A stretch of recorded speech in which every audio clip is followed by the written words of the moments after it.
Hi, I'm Dr. Cologne. Welcome to Art and Art History. So today we're going to talk about what is art. So we're going to talk about the what, the how, and the why. Make sure you've already done the reading before watching the presentation. So what is art? Who says what art is? Who makes art? Why is art important? So take a minute. I want you to pause the recording to answer some of these questions on your own and think about what art means to you and how you define art. And then we'll talk a little bit about how other people define it.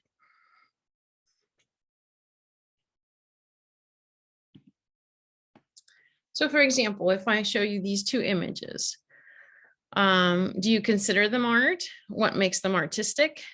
Are they aesthetically pleasing to you? If you had to describe what we will eventually call a formal analysis, how would you describe them? So what I mean by a formal analysis is the color, the layout, the feelings, right? So besides the formal aspects, a little bit of context, how do you feel about them? So pause again and take some notes on what you think about these two artworks.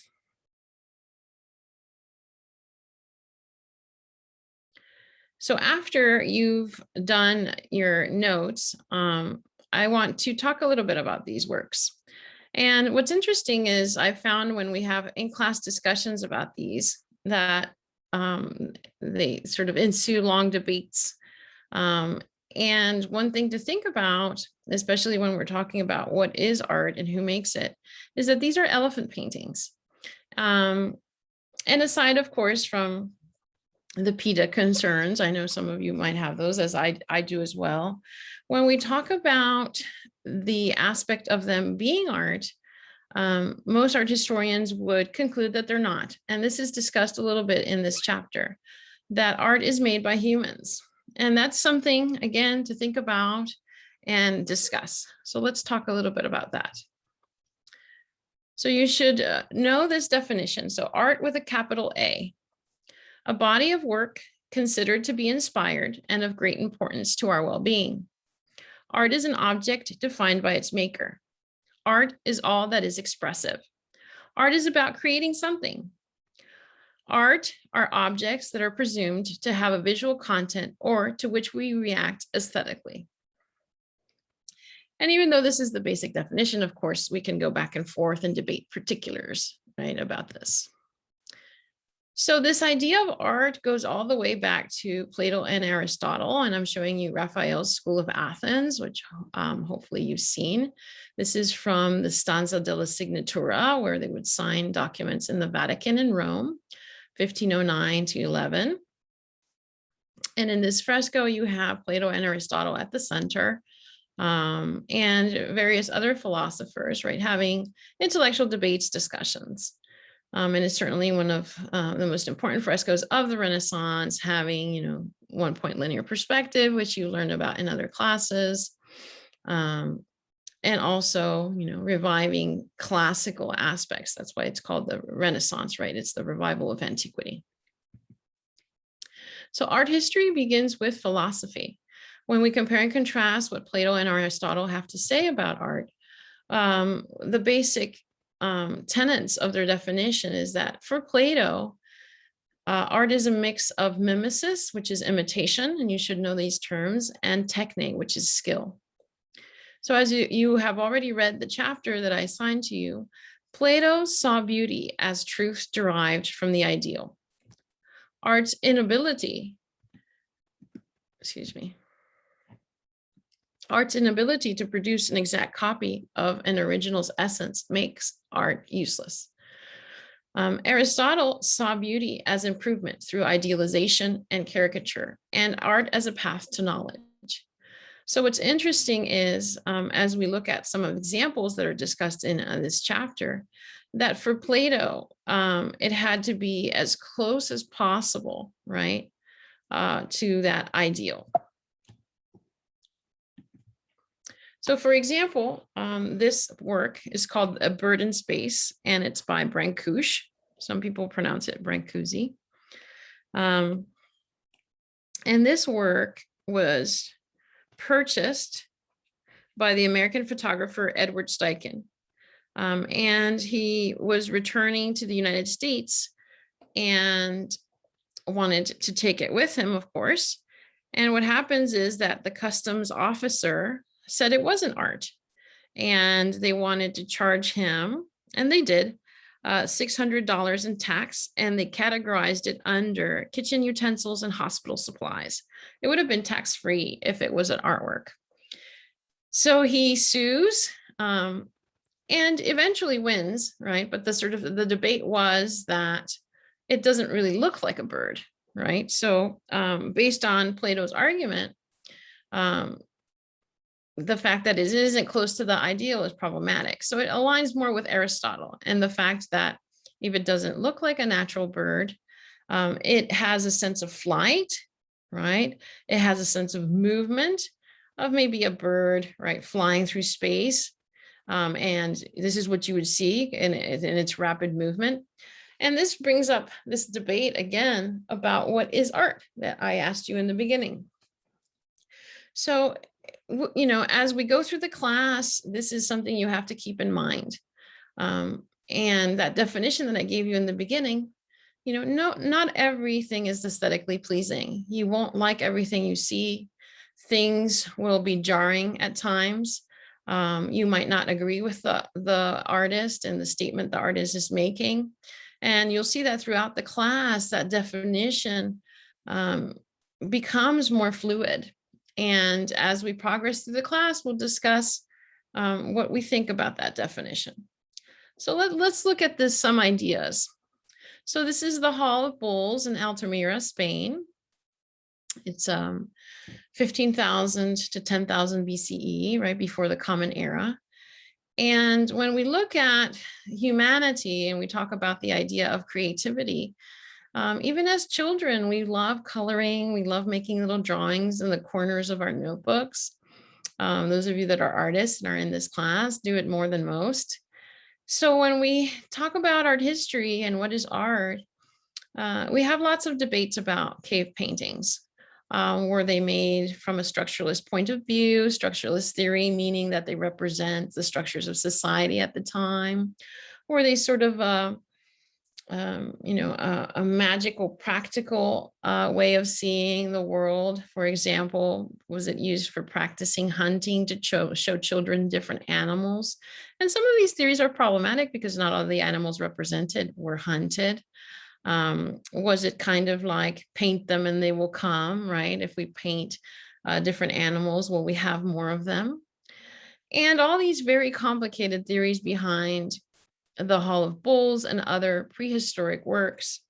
And some have argued quite simply, right, that is this creative spirit. A lot of work went into these, and many of them are in very remote areas of the cave. We have overlapping. We have the idea of that artists wanted to know that for us to know that they were there. We have handprints, positive and negative handprints, which is cool, right? That they would spit the ink around the hand. So what do these works mean? What do they mean to them? And that's really what an art historian does. An art historian comes up with these ideas of the functionality of the work and also the context of the work. So if we look, for example, at the Woman of Willendorf from Austria, who was originally, right, called the Venus, and we don't call her that anymore. This idea, of course, that it could have been an amulet, right? So when I studied this in 1995, I remember my teacher was really ahead of the times and talking about, besides a fertility amulet, what could it be, right? And I always like the theory of the possibility that it's a self-portrait by a woman. And that's why the face is not rendered except for this braid of hair, these curls. And it's a woman looking down on herself. So if you look down on yourself, your breasts are enlarged, your belly is enlarged, and your feet are small, right? From the perspective of looking down. So you see that her little arms are placed on her breasts, and she has a prominent belly button, and you can see her pubic area. So I've always liked that theory. But what other things could it be? Could it be a doll? Like I said, a fertility amulet. Obviously, it was called the Venus for a while, so people thought it would be a goddess. So think about, if you were an art historian, what could you say about this work? And of course, having the idea is the first part, and then you would have to have different theories and research to prove your idea. And that doesn't mean it's true, but still it's fun. So in your reading, you have the discussion about, again, animals producing art. And this is the story of Arachne and Athena, and it's in a painting represented called Las Hilanderas, and it's by Velázquez. And this is one of my favorite paintings, certainly, because it deals with this really important topic. So the ancient Greeks have a myth, and this is part of Ovid's Metamorphoses, in which there was a mythical weaving contest between Arachne and the goddess Athena. Arachne was known in ancient Lydia for her skills of weaving. Athena, who is the virgin goddess of war and wisdom, as well as weaving, wanted Arachne to sort of say, you know, you're a good weaver because of me, right? That talent is divinely inspired. And Arachne said, no, it's not from you, and challenged her to a contest instead. Each wove tapestries of great beauty, and Athena was angered by her rival's skill. The subjects of Arachne's scenes were calculated to enrage the goddess, for they depicted myths in which male gods pursue mortal women. Athena in turn wove scenes showing the punishment inflicted on mortals who presumed to challenge the gods. Her tapestries were thus an implicit warning to Arachne and her anger. And in anger, the goddess struck her multiple times, with a spindle, and turned her into a spider, right? And that's really where this Arachne comes from, right? Arachnophobia. So the distraught mortal girl tried to hang herself in despair, right after being, hit with the spindle. And that's when she turned her into a spider. She rescued her, and she would be spinning, weaving, basically, spider webs forever. So this idea of human creativity is interesting. And think about, of course, those elephant paintings I showed you. And I've had some discussions in class, and interesting discussions in class, about animals and this sort of artistic production of animals, right? So for our purposes of our class, if I asked you this in a test, humans are the ones producing artworks, but it's still fun to think about. Other works that are discussed in this chapter are, for example, Jean-Claude and Christo's umbrellas. And they don't seem controversial to you now because you're familiar with them, but when they first came out, certainly the idea of ready-mades, right, that we'll discuss briefly with Duchamp and Dada, and having an installation that's non-representational, right, and also ephemeral. These umbrellas go up, they come down, and they're not, this lack of permanence in them is interesting, and they have also no utilitarian purpose. So when Christo and Jean-Claude were doing other things like wrappings, there's the work that they did in New York City, for example, the gates. In the beginning, their work wasn't received well, and with time, people understood what it was. So some of you, as we progress through the class, will have works that you don't think are valid, and this is why I bring up this important point. For example, Duchamp is very controversial, and we will talk about the urinal at some point, but I wanted to show you in advance of a broken arm. So for Duchamp, he's leading the way for other artists like Jean-Claude and Christo, and many more, especially contemporary artists, where the idea is certainly more important than the execution of the work. So here he simply bought this shovel. There was no modification to the shovel. He simply put it up in his exhibition and called it In Advance of a Broken Arm. So for him, the idea is what makes it art, right? The cleverness of changing it, the title. And this is called a ready-made or a found object. And a lot of you will have problems with these found objects, but I want you to be open to this idea that art is what the artist deems it to be, right? And of course, if you're clever like Duchamp and you're one of the first people to do this, that sort of cements your place in art history for sure. So what is art history? It's the historical study of those made objects which are presumed to have a visual content. The task of the art historian is to explain why such objects look the way they do. So as you are taking notes and thinking, of course, think about the final exam where I'm going to ask you some of these definitions.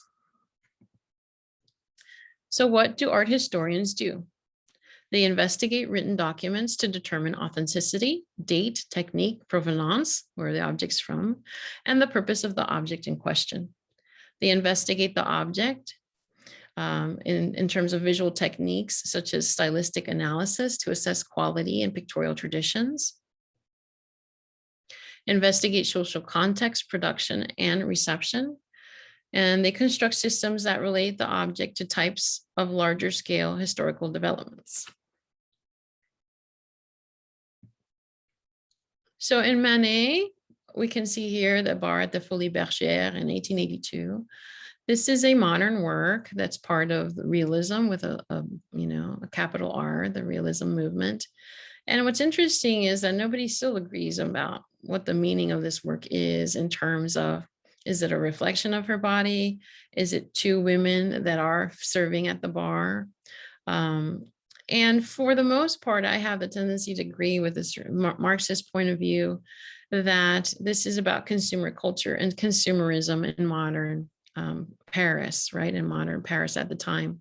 And that what you're seeing is a conversation the same woman in the front is having with a patron, and just like the objects in the front of the painting, the different beverages and the oranges, that she's also available, right? And part of being a attending bar is that men will be creepy and come up to you and say, hey, when are you off of work?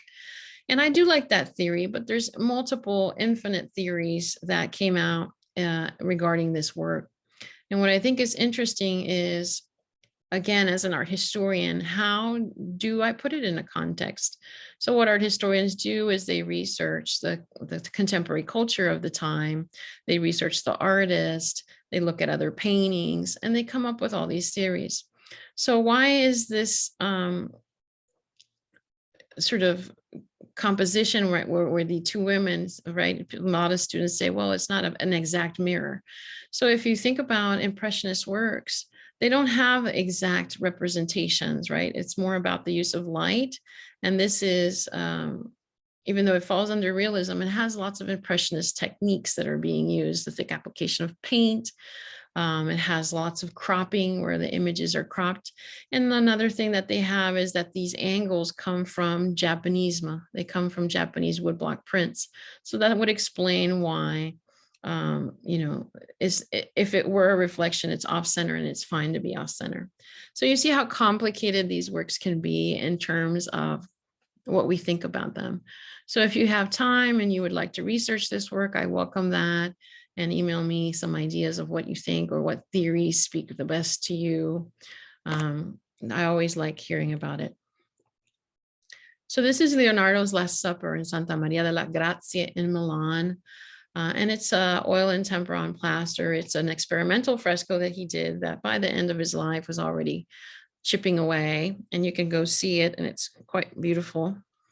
And what I think is interesting about this work is that we use it in art history to talk about lots of different things. For example, linear perspective, mathematical proportions, how these are 1, 2, 3, 4 groups, right, of 3 people, and that Christ is at the center in a very calm fulcrum, and there's different reactions.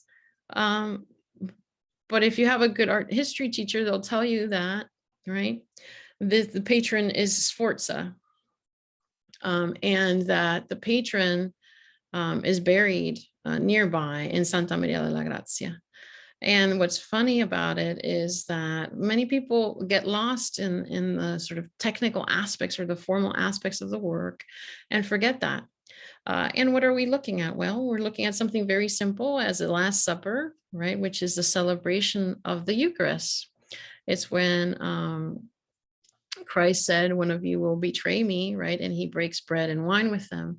And what's interesting is that this is located in a refectory, which is where people would eat within this monastery. So it's a picture of people eating in a place people would eat, right? And then on top of that, you have the perpetual celebration of the Eucharist, and the Eucharist within the Catholic Church sort of guarantees your salvation.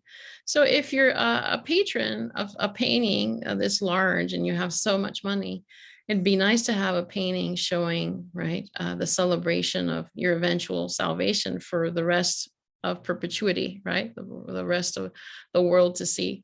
So think about this when you're learning about images. Of course, every art historian has different approaches to images, but context is one of the important ones, right? So briefly, I'll show you what I do for my own research. And I'm happy to discuss this. I'll just show you briefly. But I saw this image and I became interested in it. And it's as simple as that. You see something in a book and you become very fascinated with it.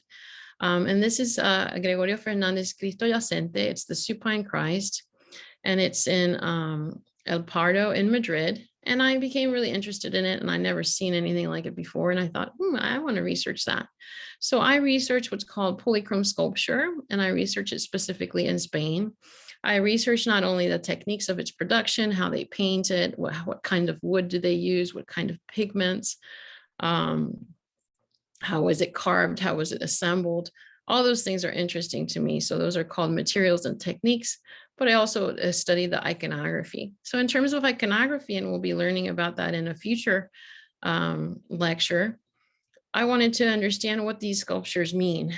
So briefly, I'll show you. So I looked at other sculptures, right? So that's what we talk about when we look at precedents. So I looked at other sculptures from Italy specifically. There's this long tradition of these sculptures that have not only the figure of Christ at the bottom, but other figures. And this one's made of terracotta. So then I started coming up with the idea, right, that they had to be some in Spain. So I found some in Spain as well. And you can see how similar they are. They have the arrangement of all the figures, right? The entombment of Christ or the lamentation of Christ with Mary and St. John, and different figures like Nicodemus coming. And this is, when Christ is taken off the cross and they clean his body and then they lament over his body. Eventually they bury him. That's the entombment. So I also looked at prints. That's another precedent that you can look at. And in this print, you can notice the little pillows, right? So that's where I started coming up with the ideas that the artist might have looked at some of these prints and comes up with the idea of having pillows under the body of Christ. I also looked at Byzantine precedents, right, of the body of Christ laid down and what it could mean. So something like this is fabric that was used to cover the Eucharist that I just talked about in the Last Supper. So the Eucharist is the combination of the bread and the wine used in the ceremony. And in the Catholic Church, through transubstantiation, right, it becomes the body of Christ. So I looked at other precedents. This is by Gaspar Becerra. And if you notice the large hole there, that's where they would put the wafer for the Eucharist. So again, with more research, notice that these are real pillows. And of course, the body of Christ has lots of lacerations. I also started thinking about the Holy Sepulchre and different places like in Italy and what it could mean for the sculptures I'm looking at. So I found this drawing. It's a reconstruction of how these sculptures were used. So the sculpture I looked at the beginning, sometimes they were used and placed in temporary settings through different churches. Sometimes they had permanent settings. One thing that I found really that was interesting and fun is that they would take the sculpture and carry it through the streets of Spain, and they still do it. You can still go today, 2021, and you'll see people. Well, actually next year, it'll be 2022 when they do it in Holy Week. And what they do is they carry the sculpture through the streets as if it were the real body of Christ, and people process with it and walk with it. And to them, the dead Christ symbolizes resurrection and salvation. So that's my theory anyway, right? So I published a book on that. And it's interesting to see how all these things, right? I had to make all these connections to come up with what that work meant. And for the most part, I think other art historians agree with me. But it's interesting to see, right, that so much research goes into producing these ideas. So please email me with any questions or concerns. It was nice getting to talk a little bit about art, and have a great day.